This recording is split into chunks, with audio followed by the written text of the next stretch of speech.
Hi, I'm Nate Westheimer. I'm the founder and CEO of BricaBox.com. We're a web publishing platform. So you make great websites with our platform, stuff like your own Yelp.com, your own YouTube. We're designed, built here in New York in the Lower East Side, and we'll be launching in November.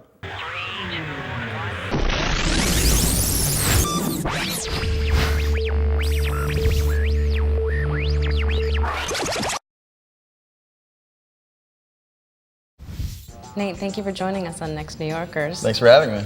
Can you tell us a little bit about BricaBox? BricaBox is a publishing platform. So think about WordPress. We want a publishing platform that makes content more valuable after you publish it. And the way that we want to do that is by revolutionizing how content is organized on a site, then also by bringing in really important, valuable information outside the site. Where did the idea come from to start BricaBox? So I wanted to be able to create a million different types of websites.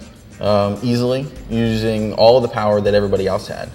And in order to do that, what we needed was a really powerful platform to be able to communicate with all these APIs that are out there, but also something that's very simple. We want anybody to be able to create one of these rich websites. And you've been in the process of this for how long?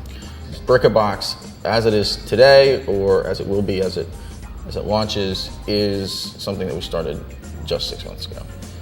So who is the customer? So the customer is really people who are already creating content. Millions and millions of blogs. There's over 100 million blogs out there.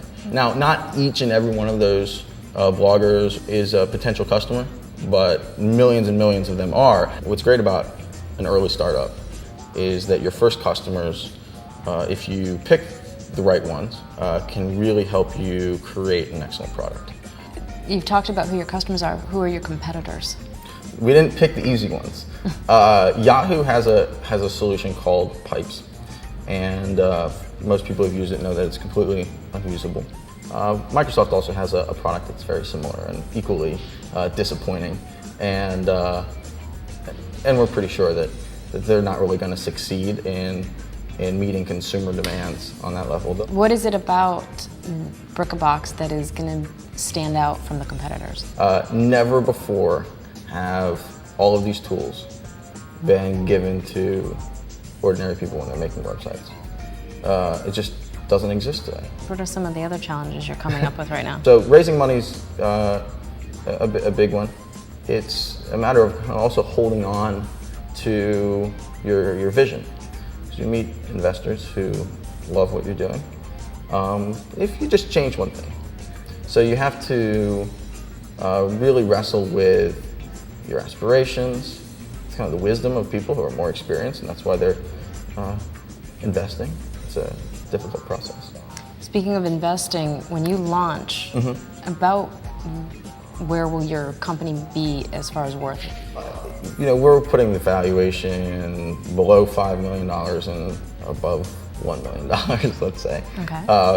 There's a lot of technology that's been invested in this. What are you looking for from an investor? I mean, from a standpoint, what does your investor look like? So our investor looks like somebody who has either started or has invested in a consumer-facing internet product before. Somebody who might have an experience in advertising. I think that's really important. Advertising will be one of the ways that we make money. And we're not an advertising company, but it would be important to have those people at the table too. Excellent. Where do you see the company in, say, 6 months since you're... Right. Well, 6 months from now, first of all, we want to have thousands of people using the service. The adoption kind of takes off after that. You get a little critical mass of people using it and recognizing what the tool is. We want to have a lot of publishers on there, but then we also want to start opening up the mashup side of things. You know, we can only do so much. We can only provide so many services. So what you see Facebook doing, for instance, opening up to developers, it's something that we'd like to do too in 6 months. Here's what we learned from our conversation.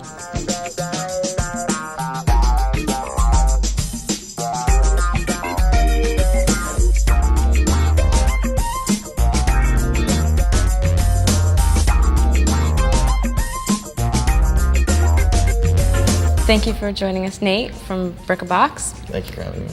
My name is Megan Mitchell. Thank you for joining us at Next New Yorkers. Please join us again next week for another episode.